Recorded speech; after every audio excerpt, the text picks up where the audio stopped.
बिस्मिल्लाहिर्रहमानिर्रहीम। अस्सलाम वालेकुम डियर स्टूडेंट्स, मैं हूं प्रोफेसर अज़मत अली और आप देख रहे हैं मेरा चैनल मैथ्स फॉर यू।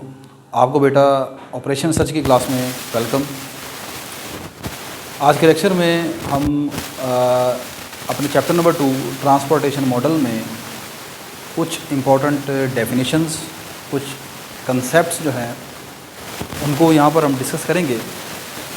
ये जो डेफिनेशंस हैं, ये जो कंसेप्ट हैं ये आपके जो नेक्स्ट आने वाले लेक्चर्स हैं उनके लिए बहुत ज़रूरी हैं। तो स्टार्ट करते हैं हम अपनी पहली डेफिनेशन से, that is feasible solution. Feasible solution. आप ट्रांसपोर्टेशन मॉडल क्या होता है इसके मतलब आप जान चुके हैं। किसी ट्रांसपोर्टेशन मॉडल को के इनिशियल बेसिक फिजिबल सॉल्यूशन को 3 मेथड से आप मालूम करते हैं: north west corner method, least cost method, Vogel approximation method. फिर हम किसी ट्रांसपोर्टेशन मॉडल का ऑप्टिमल सॉल्यूशन जो है वो कैसे मालूम करते हैं, that is called MODI method. अब जो आगे कुछ टॉपिक्स हमारे रहते हैं उनके लिए इन डेफिनेशंस का आपको जानना काफ़ी ज़रूरी है। तो फिजिबल सॉल्यूशन से मुराद क्या है? A set of non negative values, a set of non negative values, a set of non negative values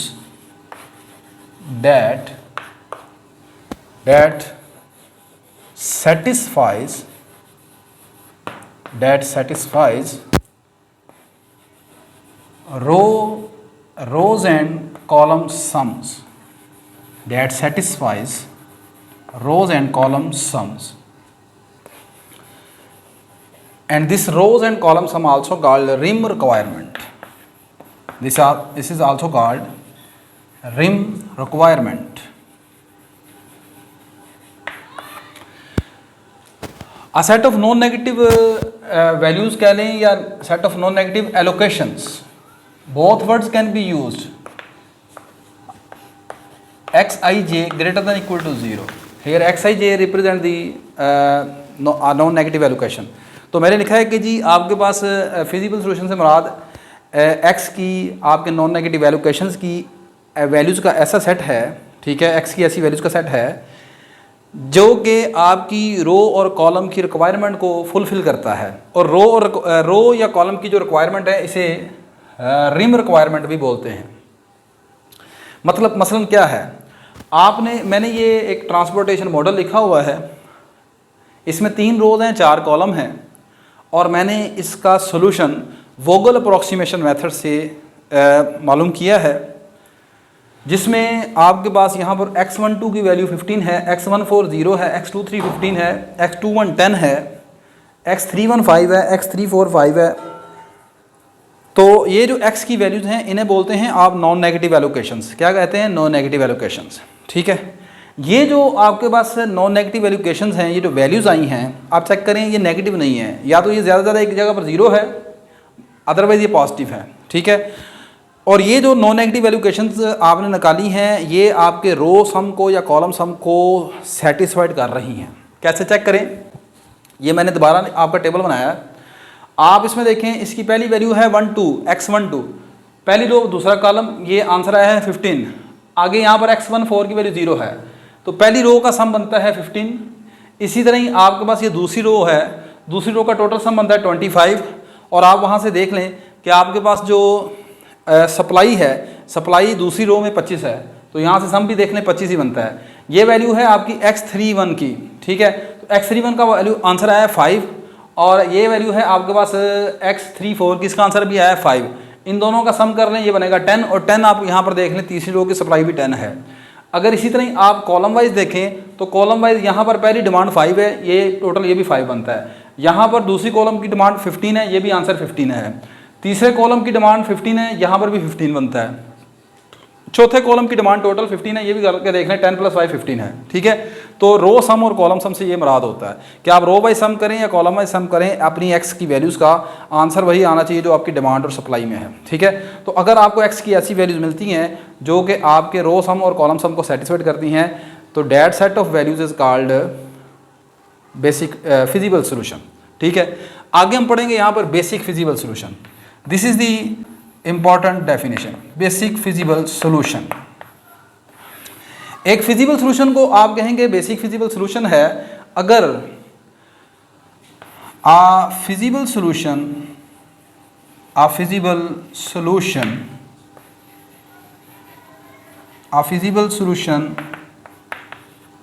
is called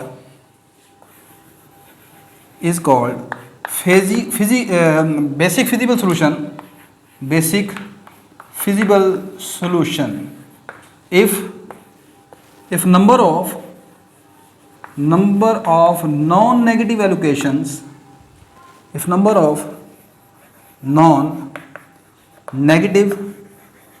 allocations are equal to m plus n minus 1, and here m is number of rows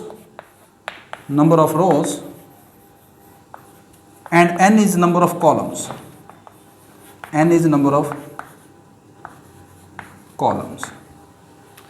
आप अपने feasible solution को basic feasible solution कहेंगे अगर इसमें number of non negative allocations की जो तादाद है वो m + n - 1 के बराबर आ जाए।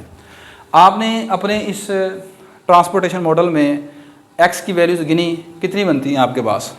ये x की वैल्यूज़ हैं टोटल, आप गिन के देख लें, 1 2 3 4 5 6। Number of non negative allocations are 6। आप चेक करके देखें क्या 6 का आंसर इसके बराबर आता है m + n - 1 के। m क्या है? इस ट्रांसपोर्टेशन मॉडल में जितनी रोज़ हैं, तो 1 2 3 रोज़ हैं और कॉलम कितने हैं? 1 2 3 4।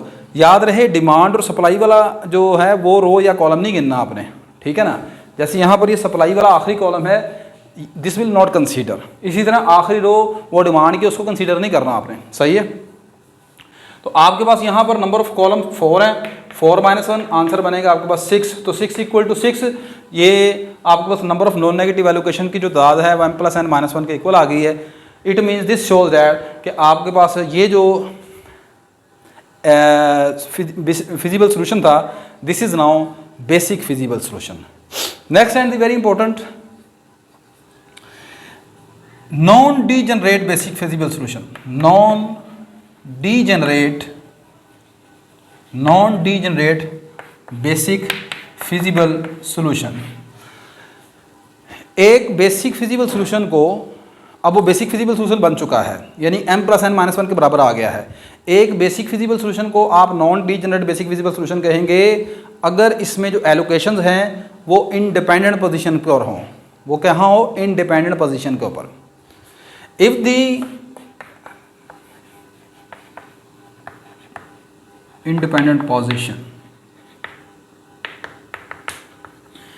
if a basic feasible solution is called non-degenerate basic feasible solution if the non-negative allocations are at independent position। independent position से क्या मुराद होता है? independent position से मुराद ये है कि आप एक closed path बनाना चाहें वो नहीं बनना चाहिए, ठीक है। for independent position we means that it is impossible to form a closed path, ठीक है। मतलब क्या है इसका, जरा गौर से देखिएगा। मैं पहले यहाँ पर अब आपको डिपेंडेंट पोजीशन और इंडिपेंडेंट पोजीशन के मुताबिक बताता हूँ, difference between dependent and independent position. देखें जी, मेरे पास फर्ज करें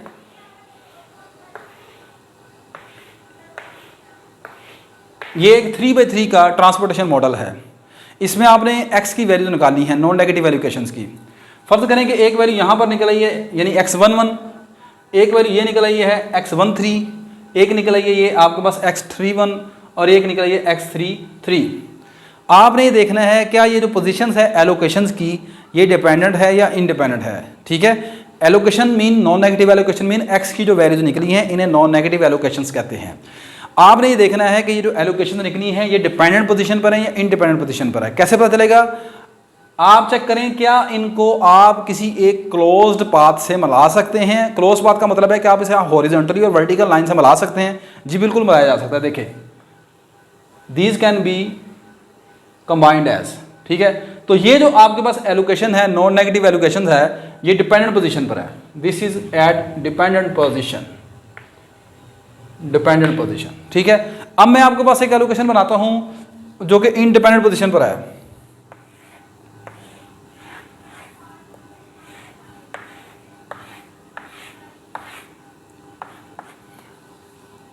मेरे पास फर्ज करें पहली वैल्यू यहां पर है, एक वैल्यू ये निकल आई है, एक यहां पर है, एक यहां पर है, एक ये है और एक यहां पर है।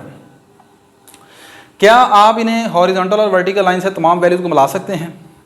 नहीं मिला सकते। देखें आप मिलाने की कोशिश करें, इसको इससे मिलाएंगे, इसको इससे मिला लेंगे, इसको इससे मिला लेंगे, ठीक है। ये भी रह जाएगा, ये भी रह जाएगा। आप इनको क्लोज्ड पाथ से नहीं मिला सकते। क्लोज्ड पाथ का मतलब है आप इन्हें हॉरिजॉन्टल वर्टिकल लाइन से मिला नहीं सकते। आप इन्हें डायगोनली मिला सकते हैं, आप इन्हें ऐसे मिला सकते हैं, बट ये आपके पास क्लोज पाथ को रिप्रेजेंट नहीं कर रहा, ठीक है ना। मतलब आप ऐसे स्टार्ट करते हैं यहाँ से, फिर इसको ऐसे ले आते हैं, ठीक है। This does not represent closed path because now the lines are not horizontally और vertical, these are also inclined और डायगोनल्स, ठीक है। तो जब आप इस तरह मिला सकें तो ये आपके पास डिपेंडेंट पोजीशन होगी। This will be independent position. This represent independent position, ठीक है। तो जब आप सिर्फ वर्टिकली हॉरिजॉन्टल मिला सकेंगे तो फिर आपके पास डिपेंडेंट पोजीशन होगी और ये पोजीशन जो है वो आपके पास क्या है? इंडिपेंडेंट पोजीशन है। मिसाल के तौर पर यहाँ पर जो आपने ये जो एलोकेशंस निकाली हैं उस ट्रांसपोर्टेशन मॉडल के लिए, ये x12 है, ये x14 है, ये आप इन्हें बताएं कि आप किस तरीके से इन सबको मिला सकते हैं एक हॉरिजॉन्टल वर्टिकल लाइन से। सिर्फ नहीं मिला सकते। आप इसको इससे मिलाएंगे, इसको इससे मिलाने की कोशिश करेंगे, इसको इससे मिलाने की कोशिश करेंगे, आगे क्या करेंगे? ऐसे तो नहीं ना जाना, डायगोनली नहीं जाना, आपने ऐसे ऊपर जाना। लेकिन यहाँ पर एलोकेशन है ही कोई नहीं है, सही है। फिर ये भी रह जाएगी आपके पास, ये फिर डायगोनल में आ जाएगा, सही है। तो ये भी जो पोजीशन आपके पास नजर आ रही है, this is also independent position, this is also independent position, ठीक है। तो आपके पास जो non degenerate basic feasible solution है वो क्या होगा? A basic feasible solution is called non-degenerate basic feasible solution if the allocations, non-negative allocations are at independent position। तो इसका मतलब ये जो आपके पास बेसिक फिजिबल सॉल्यूशन बना था अभी, ये non degenerate basic feasible solution है, ठीक है। इसको non degenerate basic feasible solution कहना चाहिए। Lastly degenerate basic feasible solution, degenerate basic feasible solution, एक बेसिक फिजिबल सॉल्यूशन को आप कहेंगे वो डीजेनरेट बेसिक फिजिबल सॉल्यूशन है, ठीक है। और खाली बेसिक फिजिबल सॉल्यूशन ना भी कहें, इट में भी फिजिबल सॉल्यूशन, एक बेसिक फिजिबल सॉल्यूशन को आप डीजेनरेट बेसिक फिजिबल सॉल्यूशन कहेंगे अगर आपके पास ये जो number of non negative allocations हैं, number of non negative allocations, number of non negative allocations, number of non-negative allocations are less than m plus n minus 1। अब आपके पास जो number of non negative allocation हैं वो exactly m plus n minus 1 के बराबर नहीं है, इनसे छोटी हैं, इनसे बड़ी तो नहीं हो सकती वैसे भी, ये याद रखिएगा, इससे छोटी हैं। तो ऐसी सूरत में आपका जो सोल्यूशन है, जो बेसिक फिजिबल सोल्यूशन है, that is called the degenerate basic feasible solution, और this is also called the degeneracy, this is also called the degeneracy of transportation model. इसी बात को समझाने के लिए मैंने ये सारा आपको लेक्चर डिलीवर किया है। अगले आने वाले जो लेक्चर्स हैं उनमें डीजेनरेसी के क्वेश्चन हम करेंगे, ठीक है। तो इसमें उन क्वेश्चंस में आपको 2-3 चीज़ों का कंसेप्ट बड़ा अच्छा होना चाहिए। एक ये कि एलोकेशन डिपेंडेंट हैं या इंडिपेंडेंट हैं, दूसरी बात डीजेनरेसी आई है कि नहीं आई है, ठीक है। तो डीजेनरेसी कब आएगी? जब आपके पास नॉन नेगेटिव एलोकेशंस की तादाद जो है वो m प्लस n माइनस 1 के से कम हो, ठीक है, बराबर ना हो, सही है। और लास्टली डेट ऑप्टिमल सोल्यूशन, एक फिजिबल सोल्यूशन को आप बेसिक फिजिबल सोल्यूशन को आप ऑप्टिमल सोल्यूशन कहेंगे। ये तो आप लीनियर प्रोग्रामिंग से पढ़ते आ रहे हैं कि एक फिजिबल सोल्यूशन को आप ऑप्टिमल सोल्यूशन कहते हैं अगर अगर वो हमारे ऑब्जेक्टिव फंक्शन को या मैक्सिमाइज़ करता है या मिनिमाइज़ करता है। अब चूँकि ट्रांसपोर्टेशन मॉडल में हम हमेशा अपने कॉस्ट को मिनिमाइज़ कर रहे होते हैं, तो एक बेसिक फिजिबल सोल्यूशन को आप कहेंगे ऑप्टिमल सोल्यूशन अगर वो हमारी transportation total cost of transportation को क्या करे, मिनिमाइज़ करे। ठीक है, so basic feasible solution is called an optimal solution if it minimise the total cost of transportation model. ठीक है जी, तो ये चंद एक चीज़ें थी। हाँ, एक दो और चीज़ें हैं यहाँ पर सुन लें।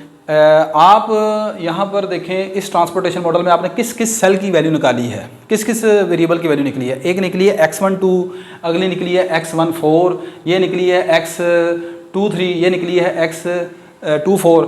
ये जितने भी वेरिएबल्स की वैल्यू निकाली है आपने, ये जितने भी वेरिएबल्स की वैल्यू निकली है, these are called the basic variables. ठीक है, आप अपने ट्रांसपोर्टेशन मॉडल को जब सॉल्व करते हैं तो सॉल्व करने के दौरान जिन वेरिएबल्स की वैल्यू आप निकालते हो, ठीक है, स्टार्टिंग में, that is called the basic variables. इनके अलावा जो बाकी बच जाते हैं उन्हें बोलते हैं नॉन बेसिक वेरिएबल्स। तो अभी इनमें से देखें कौन कौन से वेरिएबल्स बच गए हैं। यहाँ पर आपको x11 जो है वो नज़र नहीं आ रहा, this is called non basic variable. यहाँ पर ये x13 है, this is also called non basic variable. x21 this is also called non basic variable. ठीक है, दूसरी बात एंड द लास्ट, यहाँ पर इन सेल्स में, ये सेल हैं, ये डब्बे जो हैं आपको बॉक्स नजर आए, this is called the cell. इन सेल्स में जोन से सेल खाली हैं, जहाँ पर कुछ लिखा हुआ नज़र नहीं आ रहा, जैसे ये पहला है, ये है, ठीक है, these cells are called empty cells. ठीक है, या उन्हें बोलते हैं अनऑक्युपाइड सेल्स, अनऑक्युपाइड सेल्स। ठीक है, इन्हें अनऑक्युपाइड सेल कह लें, एम्प्टी सेल कह लें, या sometime also called vacant cells, vacant cells. ठीक है, और जिन सेल्स में इनकी वैल्यू नज़र आ रही है आपको, जैसे ये पहली रो दूसरा कॉलम का सेल है C12 जैसे कह रहे हैं आप इसे, तो ये जो सेल है this is called the occupied cell. इसी तरह ये वाला सेल ऑक्युपाइड है, ये भी ऑक्युपाइड है, ये भी ऑक्युपाइड सेल है, ये भी ऑक्युपाइड सेल है। जहाँ जहाँ पर वेरिएबल्स की वैल्यू निकली हुई है उन्हें ऑक्युपाइड सेल कहते हैं। ठीक है, तो ये चंद एक बेसिक कंसेप्ट थे, ये इंशाल्लाह हम अपने नेक्स्ट लेक्चर्स में इनको इस्तेमाल करेंगे। ठीक है, ये पहले भी मतलब लेक्चर के चैप्टर के स्टार्टिंग के कंसेप्ट हैं, लेकिन शुरू में शायद आपको मैं बताता तो इन चीज़ों की समझ ना आती। ठीक है, तो अब इनके बगैर वैसे भी गुजारा नहीं होने वाला, तो इसलिए इनको यहाँ पर बताना ज़रूरी है। ठीक है जी, उम्मीद करता हूँ आज की वीडियो आपके लिए हेल्पफुल साबित होगी। वीडियो अच्छी लगी लाजमन लाइक कर लीजिएगा, शेयर कर लीजिएगा और चैनल को सब्सक्राइब कर लीजिएगा। इंशाल्लाह नेक्स्ट लेक्चर में हम optimal solution of transportation model को मालूम करना सीखेंगे बाय यूजिंग मॉडी मेथड। ये मैं पहले भी करवा चुका हूँ, लेकिन उसमें उस लेक्चर में और नेक्स्ट लेक्चर में फ़र्क ये होगा कि यहाँ पर हम जो आपकी नेट वैल्यूएशन निकालते हैं वो नेगेटिव होगी, पहले वहाँ पर तमाम पॉजिटिव थे। तो इंशाल्लाह नेक्स्ट लेक्चर में आपसे दोबारा मुलाकात होती है, तब तक के लिए मुझे इजाज़त दीजिए। अल्लाह हाफिज़।